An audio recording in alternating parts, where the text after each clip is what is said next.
All right, so we're here in Omer's studio. Is that what you called it? Yes. Okay, we're here in Omer's studio, and we can see tons of his stuff around here. This is actually a really cool space. It's called Marin Society of Artists, and they can rent out. I don't want to call it a cubicle, but I guess that's kind of what it is. Studios, It's a they're called. studio, and, Yeah, and basically it's a cubicle. and it's just a space for him to do his art. And then they hold shows upstairs. Yes, Awesome. yes, I mean, that's how I met you at one of these shows, and then I kind of wandered downstairs and I got to see all yeah. this cool I stuff. tend to be kind of a recluse, so at the shows I'm usually down in my studio, Mm. and I'm usually here every day for one or two short sessions. What do you mean So, by session?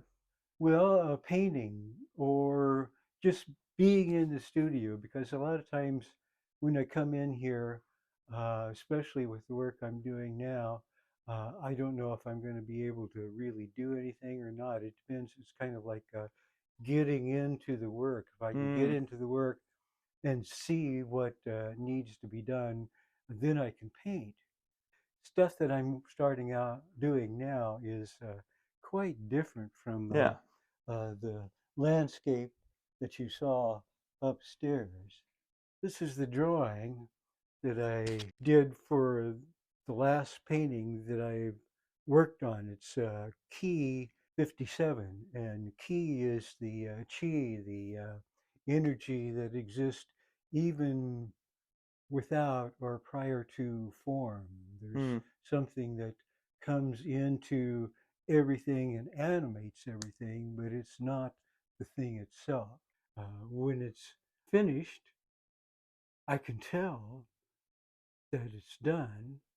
Like this one, I can tell that it's done because the energy keeps flowing right. It seems like Mm.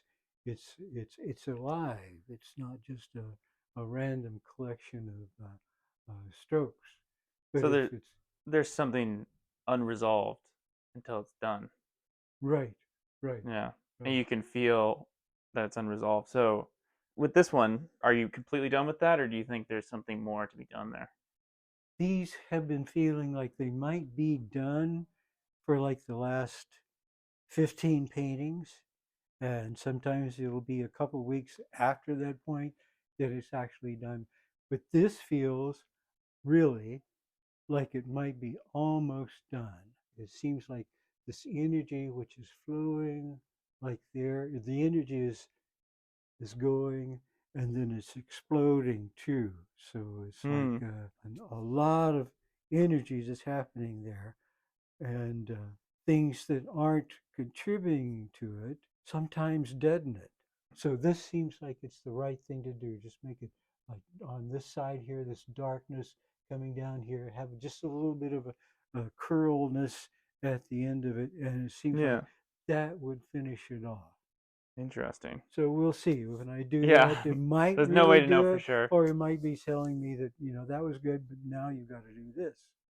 So when you became an artist, did you realize it would be so much working with energy or chi or is that something you kind of discovered along the way? Because it seems like there's the technical aspect of like, okay, how do you make a landscape like that or whatever, but that doesn't seem to be the real challenge for you. At least at this phase, it's more about managing this energy. Art is a reflection of what's meaningful in life, I think. It's like distilling. So, it's the spirit. So if you're not drunk on the spirit, maybe you're not an artist. So then how do you think of yourself? Because to me, that makes it sound like someone on a quest, on an adventure, constantly seeking out this being drunk on spirit or communing with something beyond yourself. Is that kind of how you see it? How do you see the act of being an artist? Being an artist is the pathway to being a human being. Hmm. It's like one of the few things that you can do which help you feel alive. Feeling alive is, I think, kind of like, that's what we're here for. If we go through life and we don't ever really feel alive, Hmm. then I think we kind of shortchange ourselves. Yeah.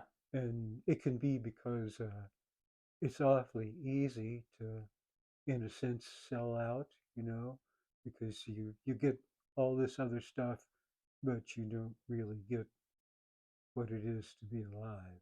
And I think there are people who feel like they have to keep who they really are hidden, not just from the outside world, but from themselves. Yeah. Like maybe they're afraid of it.